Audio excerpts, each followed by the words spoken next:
Okay, I'm sorry. I just wanted to say that the Israeli police are not telling the whole truth. If you confront them with the evidence, they're basically gonna call you a liar, and they're not gonna. We're going to do part 2 with you and post online at democracynow.org and play a clip of that interview you did, Rami Yunus. I'm Amy Goodman with Juan Gonzalez. Stay safe.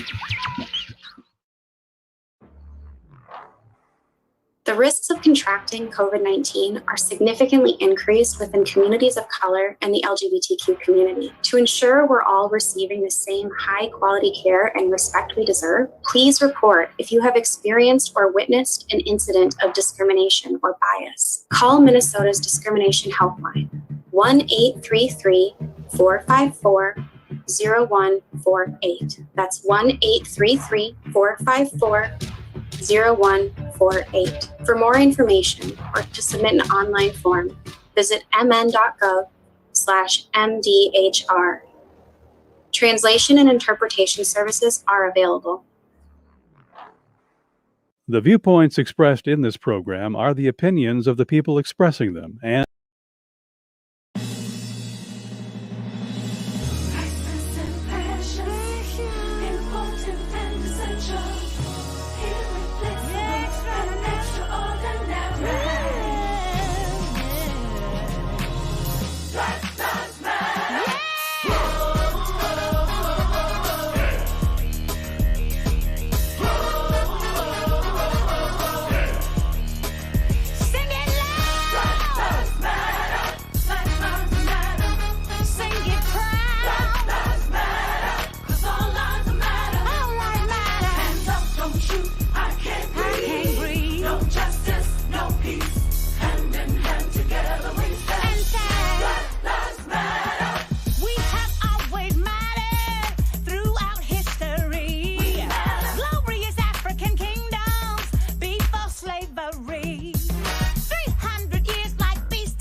I'm Al McFarlane. Welcome to Conversations with Al McFarlane. What a powerful message. Black Lives Matter. Black Lives Matter indeed. Pleased to have today's show, my friend and colleague, one of the powerful creative forces in the universe, a gift from the Almighty himself, and that's Brother Gary Dennis Hines. Gary Hines is the energy, the source, the leader of the Sounds of Blackness. Gary Hines, how you doing, man? I'm blessed through it all, my brother. I still want to be like you when I grow up. And thank you for having me on once again. Thanks for all your friendship and fellowship and brotherhood and support over all these years as Sounds of Blackness this year celebrate our 50th anniversary.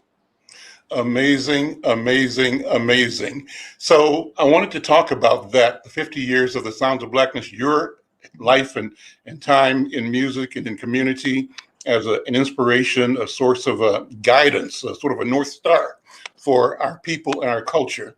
And I wanted to especially, you see me beaming, our radio audience can't see it, but I'm smiling from cheek to cheek because I get the chance to premiere your newest creation, a tune that you're launching next month called Juneteenth. And I'm so lucky that we're going to hear that today, and you and I are going to talk about it as a premiere or as an audition for this upcoming song, instruction that is Time for Reparations. That's the name of it, A Time for Reparations. So, but we opened with Black Lives Matter. Talk about that one first, and we're going to close this interview with the one we use almost every week, almost every day, as a matter of fact, and that is Sick and Tired, Sick and Tired. So those are the bookends for today's segment of the program. I know you have to leave, Gary, at around 1:20, 1:25 or so. So our listeners get an idea of what's going to happen in the next few minutes. Talk about the opening song, though, Black Lives Matter.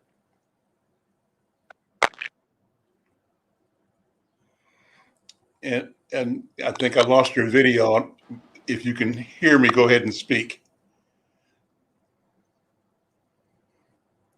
So apparently we've got a video, an audio disconnect at the moment, and Gary probably will join us again in a few minutes. In the meantime, let's do this. I had a chance to talk to, oh, here he is, Gary, coming back in just a second. There we go. I hear you now, Gary. Oh, but not well. I'm going to keep talking till you get a stronger connection again. And I'm going to ask Mason at the station to get ready to cue up the song. The song that I'm talking about is the upcoming release on Juneteenth. And first of all, I'll say that the Sounds of Blackness are 3-time Grammy winners, major.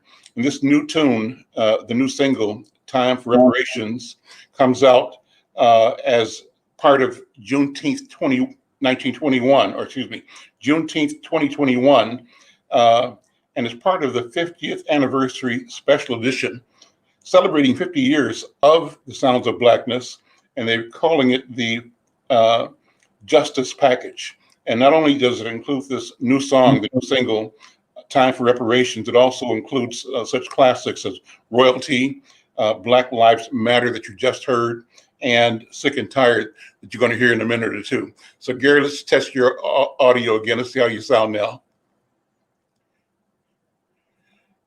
Yeah, and so we still have an audio. We see you, but we don't have the audio from you. But Mason at the station is ready. What we're going to do is go ahead and listen to A Time for Reparations. Mason, go ahead and put that on if you would.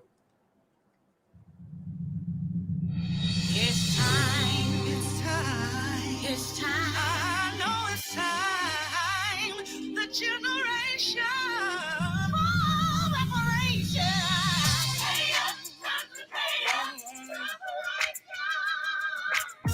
Right now, reparations. Pay up, time to pay up. Right now, reparations.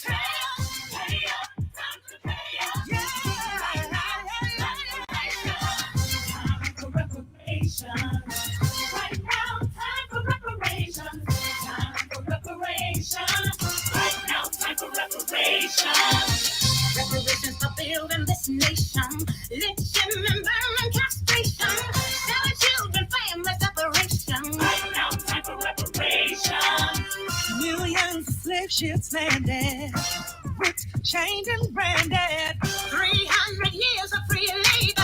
We're asking for no favor. Time to pay. Right now, time for reparation. Time for reparation. Right now, time for reparation. Pay up, time to pay up.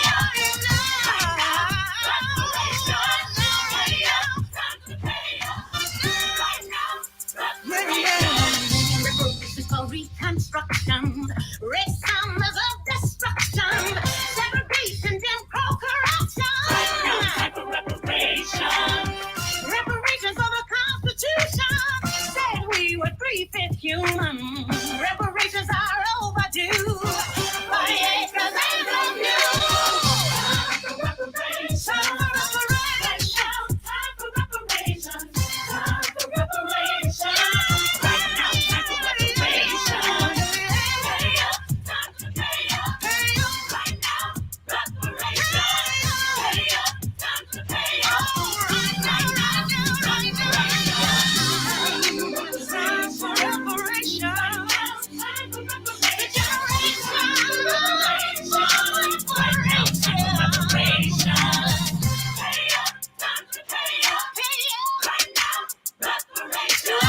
Pay up, time to pay up. Right now, right now, time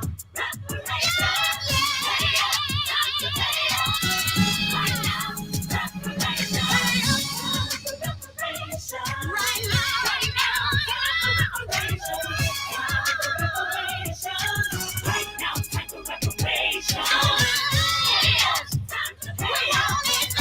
Time for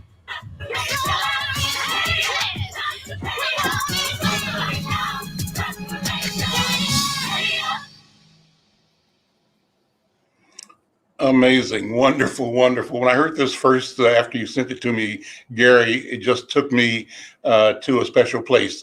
Beautiful, prophetic, profound, and wonderful in every respect. And I sent you a note back saying, masterpiece. The feeling is there, the message is there, the truth is there. And let me do this. If you keep trying to bring your voice in, Gary, maybe coming on without the video. Just audio will work better because maybe there's a bandwidth issue. I see the picture of you, but I don't see animation. Can you hear me? And can you test your voice, Gary Hines? And so we're just not getting audio, and maybe Kelvin can reach you in the private chat with some suggestions or instructions to get your voice, your audio up. So let me do this though. I read this. I'm going to read you some of the lyrics. Pay up, time to pay up, right now, reparations. And, we've been tiptoeing around this question of reparations for a long time. Our society has. Black people have brought forth this demand, this request, this instruction to ourselves and to the world. We've not been fully invested in the idea. We've been skeptical of our own ability to achieve what we know to be true, and that there has to be a reconciliation. There has to be a reckoning with the horrific experience in history that we have suffered as Africans at the hand of European, American, white supremacist oppression, slavery, Jim Crow, and beyond. And so now the artists are saying, this is the time. Gary Hines and Sounds of Blackness are saying, pay up. Time to pay up right now, reparations. The lyrics say it's rightfully ours. You know it's due. The verse says, reparations for building this nation, lynching and burning, castration, selling children, family separation. Right now, time for reparations. The second verse goes on to say, millions in slave ships landed, whipped and chained and branded. 300 years of free labor. We ain't asking for no favors. Amazing. Reparations for Reconstruction, Red Summer of Destruction, segregation, Jim Crow, corruption. Right now, time for reparations. I'm going to read the last verse here. Reparations for the Constitution said we were 3/5 human. Reparations are overdue. 40 acres and a mule. Time for reparations right now. Time for reparations. Time for reparations right now. Time for reparations. Pay up. Time to pay up right now. Reparations. What goes on with that chorus? Well, that's a powerful statement. Gary, I see you. Do I have your voice yet? So apologies for not being able to connect the audio. And I wonder if you could call into the studio, Gary. Mason, what's the studio line? And maybe Gary can just call into the studio and we can bring him on that way. If you would text that to him or say it, Mason, and he could call in, we could have his voice in the program. I'm Al McFarlane. This is Conversations with Al McFarlane. And our effort is to connect with Gary Hines, the leader of the Sounds of Blackness. We auditioned a kind of a world premiere of his new tune, new song, Time for Reparations. Is coming out as part of the Juneteenth acknowledgement or celebration of 50 years of the Sounds of Blackness. My, how time flies. And we're hoping to get Gary on the phone in just a second. And Mason, in the meantime, if you got some station PSAs you want to do right now, we can do that until we get Gary hooked up. Otherwise, we can sort of stand by and hope that this connection comes through. Let me know what you think we should do, Mason, at the station. Sure, we can cut away here for a moment. We got some messaging from our partners in the Ampers here, and we will attempt to get Gary Hines here on the phone here in just a moment. Okay, great. Thank you so much. Arc of Justice. Here's Georgia Fort with today's update. The trial for the former Brooklyn Center police officer who shot Dante Wright has been tentatively set for December 6th. The former officer, Kimberly Potter, appeared in court Monday afternoon for a pretrial hearing with her attorney, Earl Gray. This after a weekend vote by the city of Brooklyn Center passed a new public safety resolution. Jonathan McClellan, the president of the Minnesota Justice Coalition, says Brooklyn Center is setting an example for cities like Minneapolis by moving so swiftly after Wright's death. Here we are, 35 days later. Brooklyn Center has taken historic steps to be a beacon of hope and show not only the city, but our whole state of Minnesota and country leadership by example. Meanwhile, Minneapolis Mayor Jacob Fry says he's moving on public safety issues as well. We're committed to ending traffic stops solely for low-level offenses, such as small objects hanging from rear-view mirrors, inoperable license plate lights, or a busted taillight. Likewise, we intend also to be in coordination with the state of Minnesota around the issue of expired tabs violations, making sure that these are no longer the primary reason for the traffic stop to begin with. Fry also used this moment to announce another public safety effort. He says he plans to launch new programs to address the city's uptick in gun violence. This year alone, not even at the halfway point, 19 children have been struck by gunfire. This is not acceptable. This needs to be a turning point right now for our city. The announcement comes one day after a 9-year-old girl was shot in the head at a birthday party in North Minneapolis. For the Racial Reckoning Project, I'm Georgia Fort. Racial Reckoning, the Arc of Justice, is produced and supported by Ampers, diverse radio for Minnesota's communities, in partnership with KMLJ Radio and the Minnesota Humanities Center.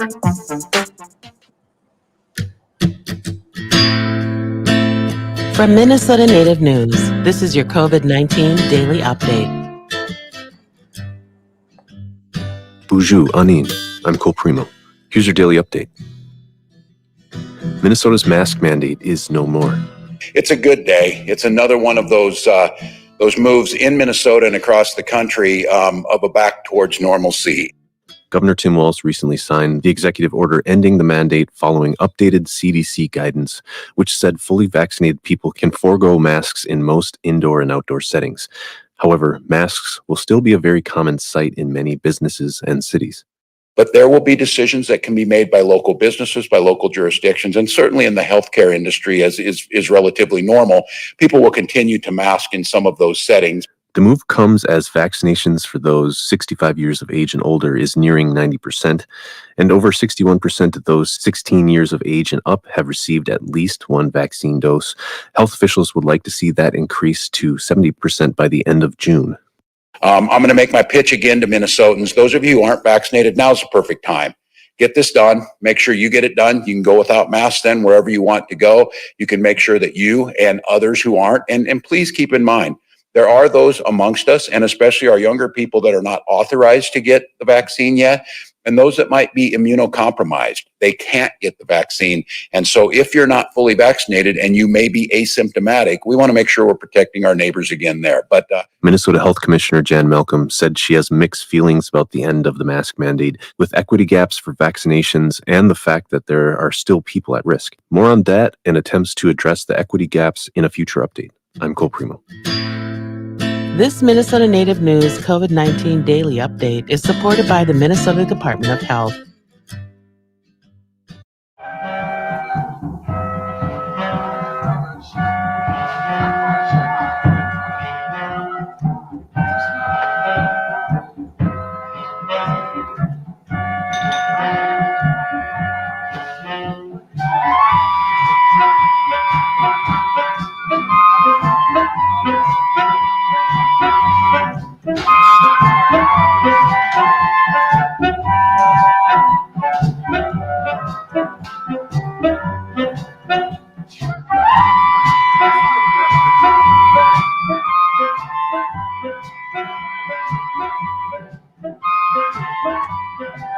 I'm Al McFarlane. I'm back. We're going to just keep things flowing here. Hopefully, the message got out to Gary Hines. I know he had another commitment at about 1:25, so we might not get him back. But I just want to say thank you to Gary Hines and thank you to the Sounds of Blackness. Again, it's awesome that this organization has been around for the time that it has, and that they have won 3 Grammy Awards. That's amazing. And again, I just want to remind you that in the Juneteenth celebration of this year, Juneteenth 2021, they're celebrating the 50th anniversary of the Sounds of Blackness, and they're presenting what they call the 50th anniversary special edition Justice package.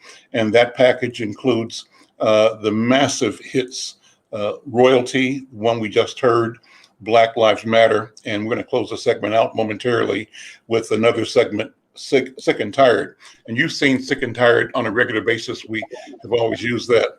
And also, they're going to be introducing 2 new hit singles in the Justice package.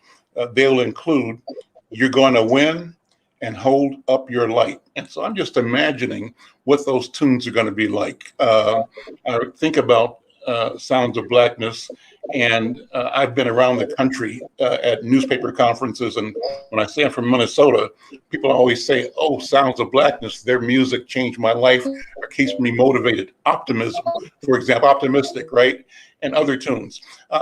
Got 2 friends on the call now, Yusuf Mjini and Corey Day.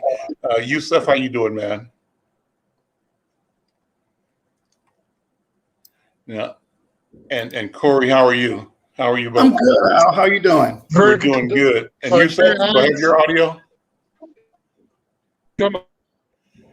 College and the tutelage of the musicologist. Okay, so I've got strong audio from Corey, but not from you, Yusuf. And let's just try to work through this. Corey, I wanted to connect with you because we're moving towards an upcoming political season. And the music, the theme, this idea of We're Gonna Win, one of the tunes coming out from Sounds of Blackness, and the tune Sick and Tired and Black Lives Matter, all of these speak to this feeling of hope and possibility, but also fierceness, determination in our people. And why that's important right now, from my point of view, is that we're moving into a political arena where we have to be clear, focused, and act powerful. As I'm speaking, I'm still watching on the screen here, both of you, Steph, coming back in, and I see Gary Hines. Gary, are you there on audio now? Yes, sir, I am, brother, for a couple of minutes, and then I'll come back if that's okay. That'd be great. Well, I'm so glad to even have a few minutes of your voice. Thank you for this powerful new work, Time for Reparations. Take a minute and talk about why it is time for reparations. What is driving this song, this movement at this time? Well, thank you, my brother. I'll borrow from some of the lyrics of the song in answering you, Brother Al. The song says time for reparations right now, time. And then in the body of the lyric, it says reparations are overdue, 40 acres and a mule.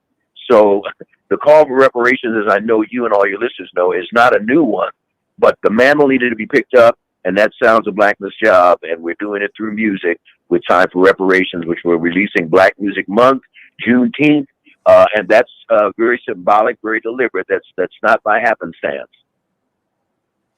Well, listen, Gary, again, so good to have you just for a minute or two. Anything else people should be watching for? What is You're Gonna Win going to sound like? And hold up your light.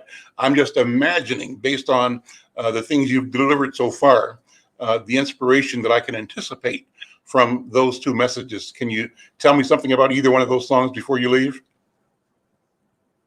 Yes, You're Gonna Win is written by our own Jamesia Bennett, Ann Nesby's daughter. She's so multi-talented.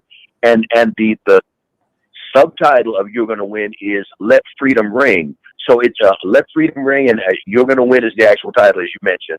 And of course, by the definition of the title, it's more upbeat and more in the vogue and of a modern day optimistic. But we never just want to talk about, just feeling good. We're always about the consciousness, about the movement. And so right after You're Gonna Win, we say, let freedom ring. And that's how it wins, because it's got to be for all of us, or it's for none of us. Gary Hines, thank you so much, brother. Thank you so much for being here. Thank you for your work, and kudos to you and all the team in the Sounds of Blackness family. Thank you. Thank you so much. And we'll see you later on. Thank you, my brother. Thank you so much. And we direct all your listeners and followers to our website, soundsofblackness.org. Help us celebrate our 50th anniversary, and we'll hit you back. And we really thank you on behalf of Sounds of Blackness singers and band, you, Brother Al, and the entire community for 50 years of support. Great, great, great. Thank you. Yusuf, how does your sound now? Let me try your voice. No, you're actually muted, Yusuf. There we go. Try it again. Can you hear me now, Al? I do. Thank you. Okay. I was saying that John Patton and Doris Hines, of that young student from McAllister College, who come a long way with the Sounds of Blackness. Well, when I think about Sounds of Blackness and radio, Yusuf, I always come back to you, the marvelous work that you did for a long time, both on KUXL and on KUOM at the University of Minnesota. And you led this innovative, conscious, I called it, conscious and conscientious approach to communication coming from our experience, our culture, and bringing revolutionary ideas that awakened people in their hearts and in their spirits and in their bodies, in their movement, right? And so I always look to you for all the marvelous work you did in radio and as a communicator, as one of the founders of the Twin Cities Black Communicators, Twin Cities Black Journalists group. You've been at the forefront forever, it seems. So kudos to you as well. You and I both, Twin Cities Black Communicators, 50 years ago. Okay, I'm on now. You're on. They can hear you. And so I see we have brother Mahmoud El-Kadi on as well. Mahmoud, how you doing? Copacetic. How you doing? Doing good. So I'm going down memory lane on radio. I remember a show that came on KUXL, and it might have been called Al Kabulan News, if I'm right. And the show always ended with the voice of Mahmoud El-Kadi. And that voice and that message about being an African person, more or less. We're all African people. More or less. Say that for us, Mahmoud, and tell us what the message, the essential message was in that statement, that teaching that you were doing. Well, we're all black people. That's a misnomer calling us a Negro. We are black people, African people, more or less. We all black. You can't give up the motherland. That's where we were born. We were all African people, no matter what complexion we are. Our birth home as a people is Africa. And that was recorded. That was recorded at a speech at the Twin City Open Door Fellowship, Reverend Stanley King's Church on Men's Day. Right. And that was in 1970. Wow. Yeah. But you self's got it, man. My stuff, you want it. He's got it. Yeah, you got it. Yeah, that was what we was And saying. the title of the speech was finish it, Mark. Where there is no vision, what happens? Oh yeah, the people perish. Yeah, that was it. Yeah, The people perish. yeah. Where there's no vision. Where there's no vision, the people perish. Yeah, that was it. Mhm. That's our recorder. Yeah. Seven, I can tell you about a lot of things. Hell, I don't think you know this. Yourself, you better have the recording of the visits of Helen Belafonte and his family, and Secretary, otherwise known as Stokely Carmichael, in a meeting between those two people, separate meetings, with the indigenous people leaders. Dennis Banks was a friend of mine. And he, yourself and myself were the only Black Americans in that meeting of 250 people. It was held in the old gym of the Hallie Q. Brown. You know, that's a while back. Hallie Q. Brown, before the Martin Luther King Center, was there. As you may or may not know, this is what's great about African people. Two of the greatest supporters in America for the AIM movement in Minnesota were Harry Belafonte, Stokely Carmichael, and Dick Gregory. The Native American leaders knew that, and they called Belafonte and his family here. He had about two or three children, remember, and gave this tremendous coalition between Black people and indigenous people. Carmichael did even better, because he was a dear friend of Bellacourt, the friend of mine, not Clyde. I know Clyde, but his brother, Vernon, was a good friend, and we talked a lot on the telephone. Dennis Banks arranged the meeting between indigenous people and two Black leaders of well-known Black persons and two local Black people. That was Yusef and myself. The Tribune knows nothing about that. WCCO knows nothing about that. That meeting between Black people and indigenous people, which is a throwback to the slave era, where many indigenous peoples, nations as they were havens for African Americans, runaway slaves. I have one document in my possession right now, given to me by a Native American person. There were many coalitions in the southeastern part of the country. The greatest one was what Andrew Jackson called that Negro Indian Nation. And Apalachicola, not Apalachicola, I'm sorry, it's in Central Florida today. That's one of his greatest military campaigns, to destroy that Negro Indian Nation. That's Andrew Jackson, which is a hero of the previous president of the United States.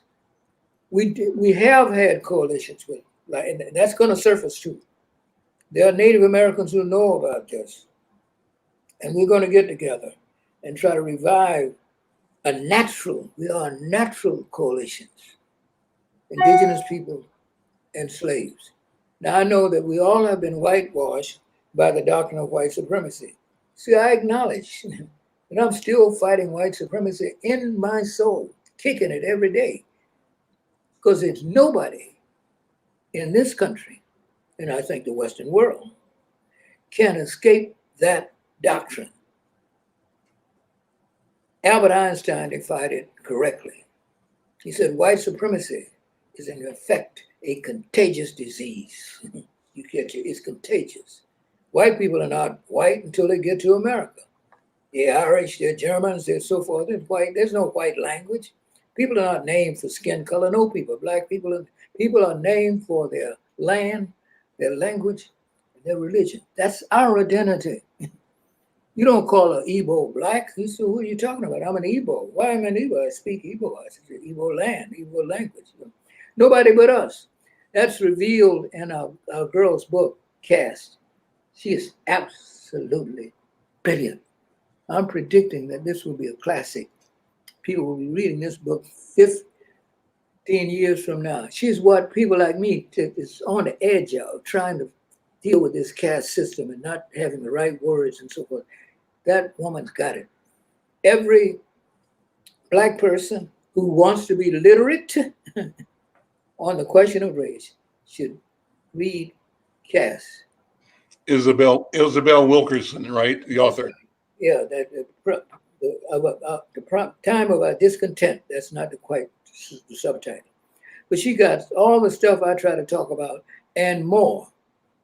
My stuff looks like child's play compared to that woman. She has done her work. She knows who we are.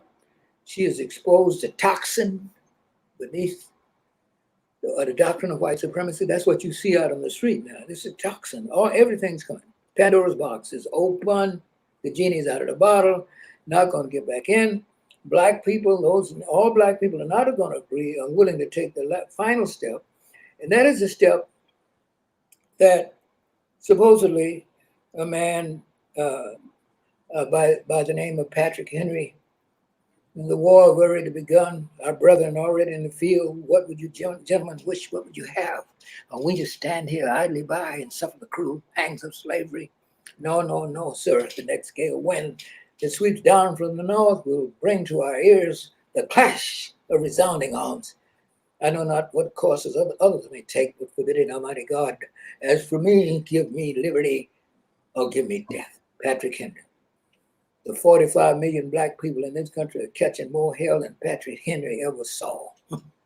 That's the ultimate price we have to pay with white supremacy. White supremacy is saying death to black humanity. And we said, yes, I'm a human being with a beating heart and living affections. I am a human being. Mahmoud, I draw my personal sense of optimism from you. And that optimism comes from hearing you say time and time again that when the white supremacist ideology, the thought, the machinery of white supremacy declares itself more boldly, most boldly, it's a sign that it's on its way out, it's dying. And so I look for that sign in the community, in public life, in the increased repression and oppression that threatens us today as an indication that this thing is on its last leg. Now, its last leg may last a long time, but I think its dismantling and its defeat are both inevitable, and I think they are imminent as well. Yusef, what do you think? And Corey Day, jump in here. What do you think?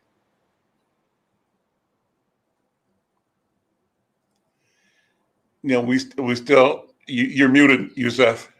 Oh. There we go. Go ahead. Thank you. I agree with. And some people have considered white supremacy a form of mental.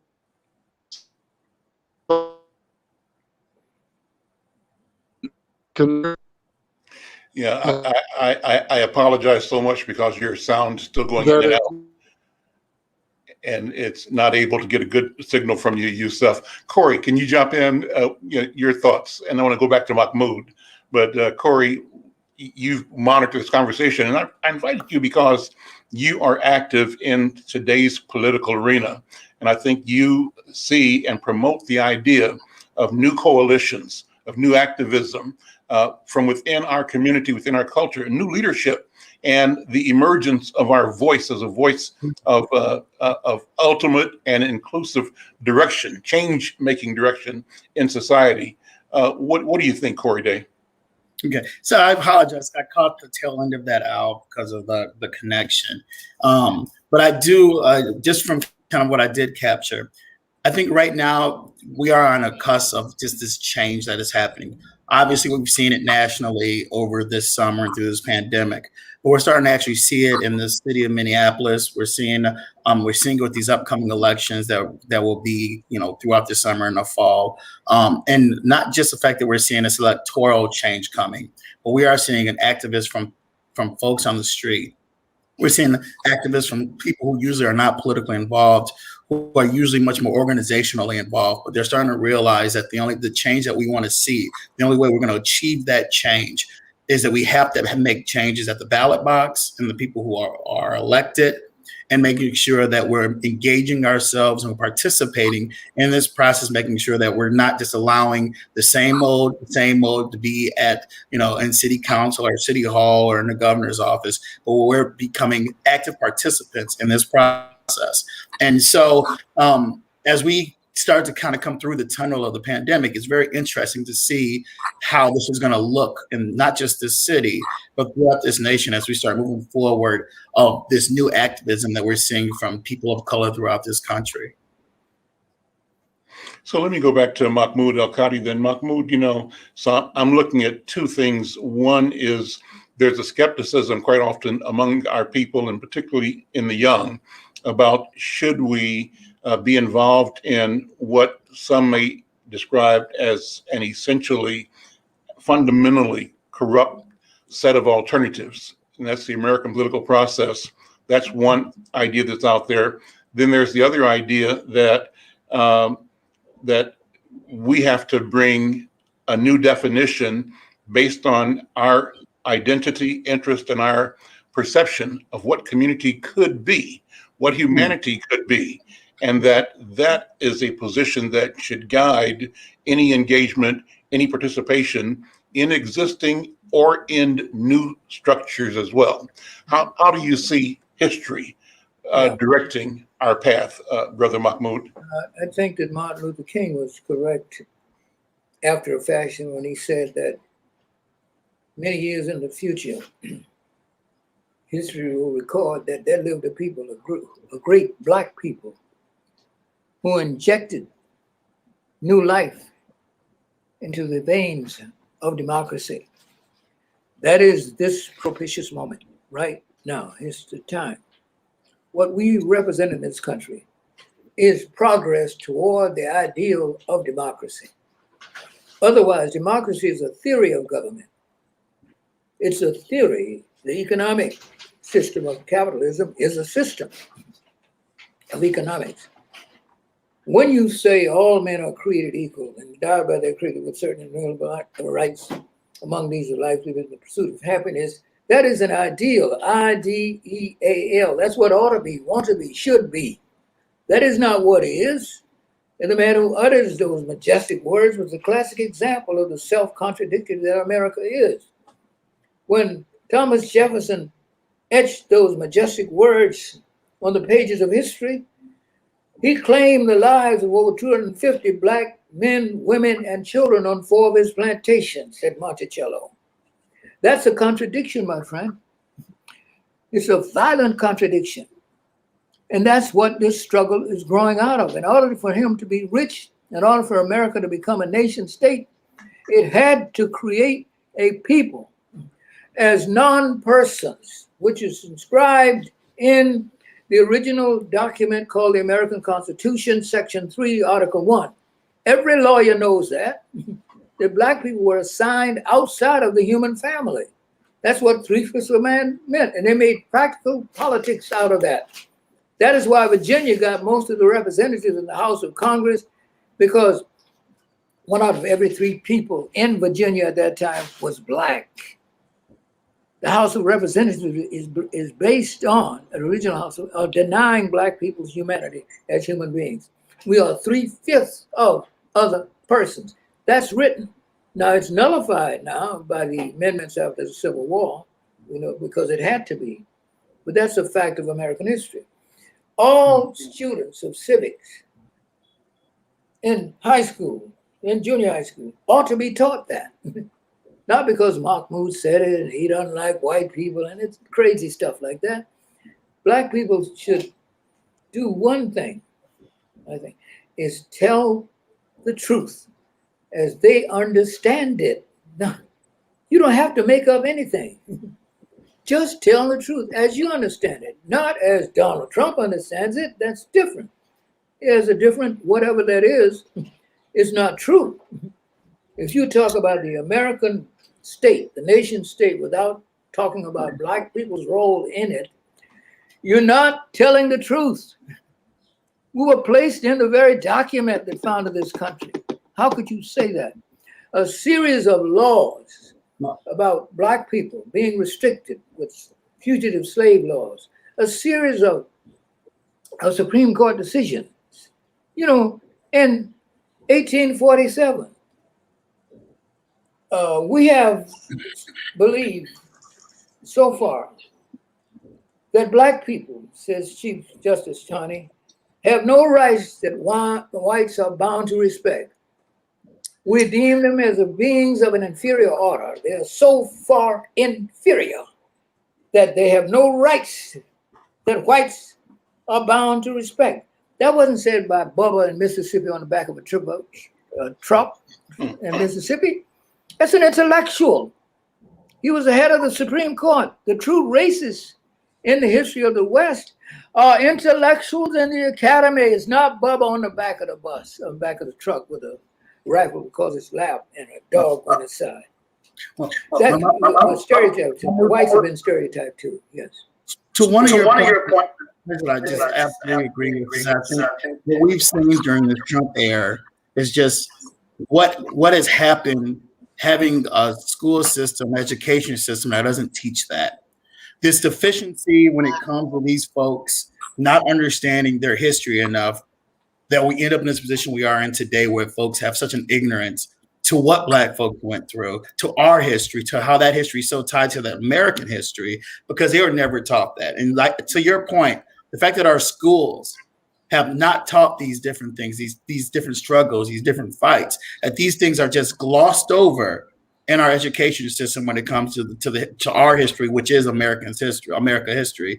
And you're seeing kind of the results of that today by just the utter ignorance of these folks storming the Capitol and just some of these things people say out in these streets. I mean, over the last 4 years, just some of the comments that have been said, it's unbelievable. And the only way that I can have any excuse for those comments being made is that these folks just have no dang clue or were never taught what made this country to what it was today, and the contribution and the fact that things and the blood that was spilled to make America what it is. Let me do this, Mahmoud and Corey. Before you guys joined, we were trying to have a conversation with Gary Hines. Unfortunately, the electronics or the bandwidth issues prevented us from going full forth on that. But we listened to his upcoming song, A Time for Reparations. And Mahmoud, you and Randall Robinson raised that question, and others have, but that's being raised again and again and again. And the reason that I asked Gary Hines to come on today was to talk about his upcoming release, A Time for Reparations. I want to play that again and have the three of us talk about that and reflect on it, because Mahmoud, to me, it speaks to what you said, that this is the time, and the time is a time for us to tell our truth. Mason, can you put that tune on again? And then we'll come back and talk about it in a couple of minutes.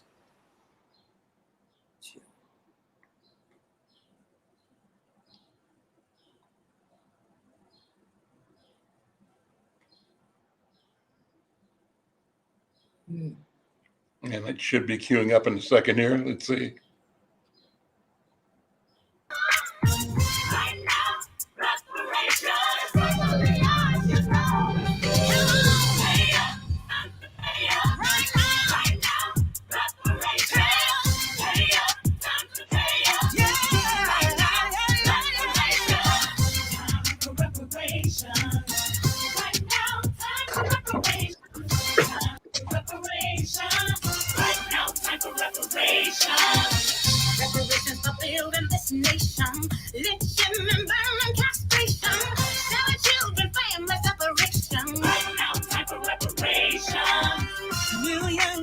ships landed, bricks chained and branded. 300 years of free labor. We're asking for no favors.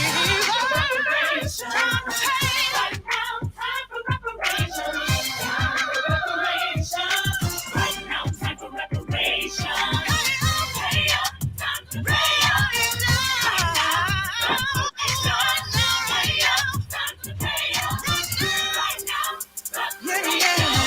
Reparations for reconstruction, red summers of destruction, segregation, Jim Crow corruption. Time for reparations. Reparations for the Constitution. Said we were 3/5 human. Reparations are overdue. 40 acres and some new. Time for reparations. Time for reparations. Time for reparations. Time for reparations. Right now, time for reparations. Pay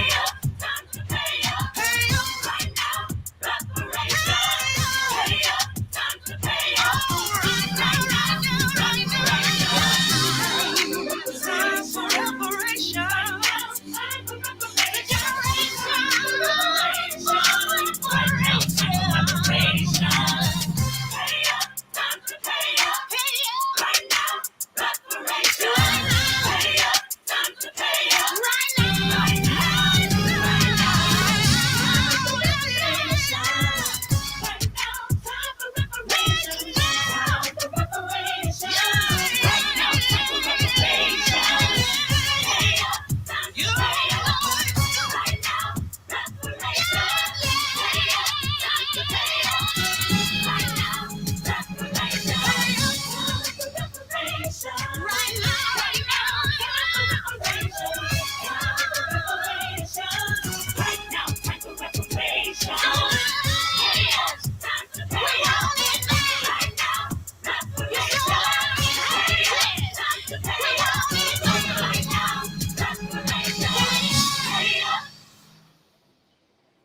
What do you think? I What do you think, Mahmoud? I think that Gary Hines is some kind of genius, period. He is one of the great prides in my life. I've known him since he was in high school, before McAllister, before anything. He took classes at the Wade University, which evolved into the Black Studies Department at the University of Minnesota. So Gary is a genius of some sort.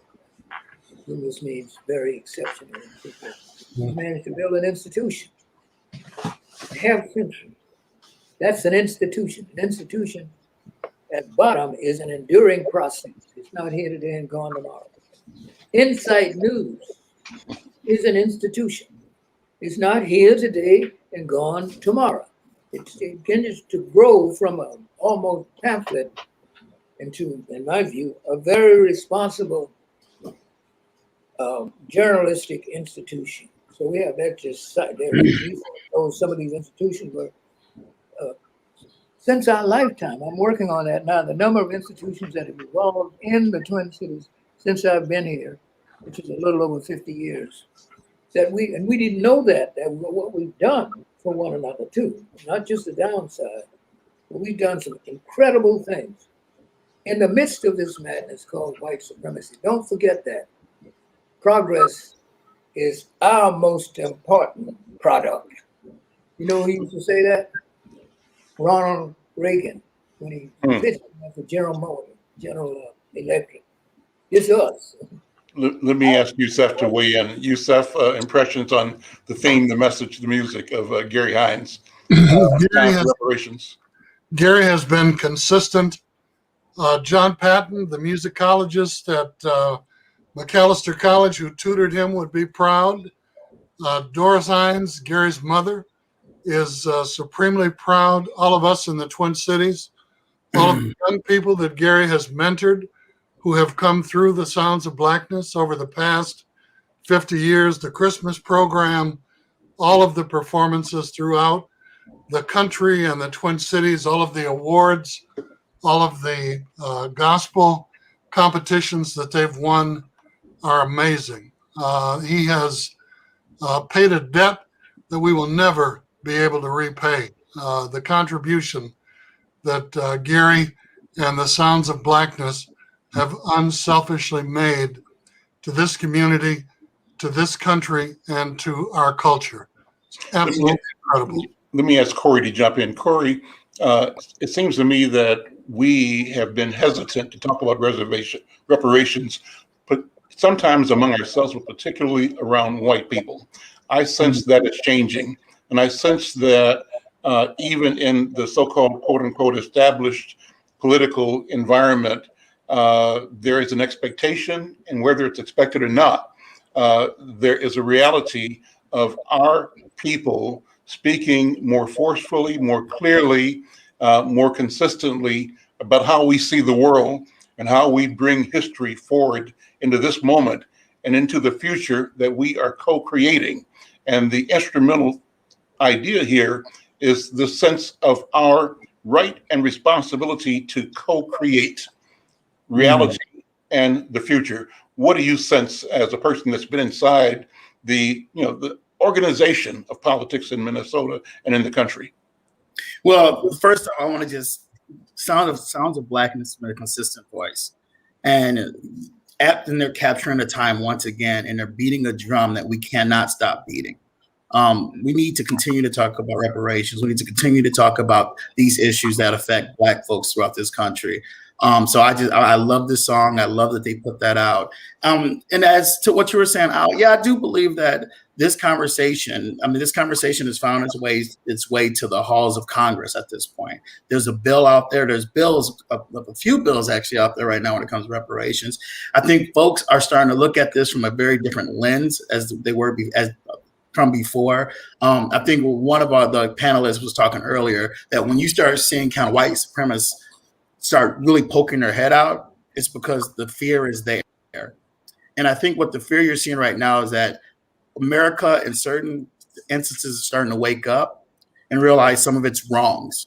And it's upon us to continue to beat that drum to make it right. So I think within institutions, within democratic institutions, look, we're always going to have to fight this issue. No one's ever going to just come on board and realize, and do the right thing when it comes to reparations and the misjustices of African Americans throughout our history. But I agree, we're in a better place in this argument and in this issue than we were 5 years ago, 10 years ago. But we can't stop beating that drum. We have to continue.